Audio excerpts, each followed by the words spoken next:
Ha. Una, ay, first noon na galing kami practice. Almost 9 na yun. Nag-uwi kami ni JM.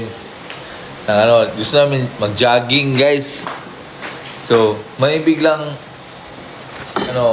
ali na kasi parang edad ay mga nasa 40 plus, no? Kung pa ako kapag ha? Pila? Gulang na ba? 40-50? Mga 50 na yung edad niya, guys. Tapos, kala ko mapapapicture, guys. Biglang lumapit, guys. Tapos, gumanon sa akin, guys, ba? Nang Sa Tagalog na. ika-4. Pinikpik ako dito. Di ko alam mo, natakot ako, guys.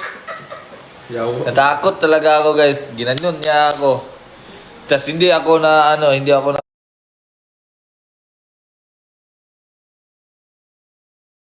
Dali pa yan. Hindi lang buhi ko nga. Pero, baka pangit lang yung ko. Nasa isip ko. Pero, alam niya, taga-bukid kasi ako eh. Oo, kabawas lagi. Ito ang kadlukan.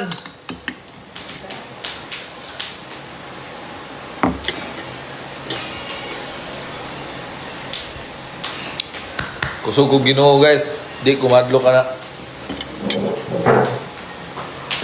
No? Ibalik ko ng ice cream mo. Ginaw nga. Ibalik ko na rin. Sige. Tawag mo, ambit.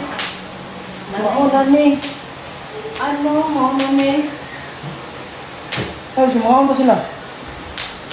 Kaya din. Pupuan. Ibalik ka na siya. Sayang ba wala na? Sprikitek-tek. Hindi.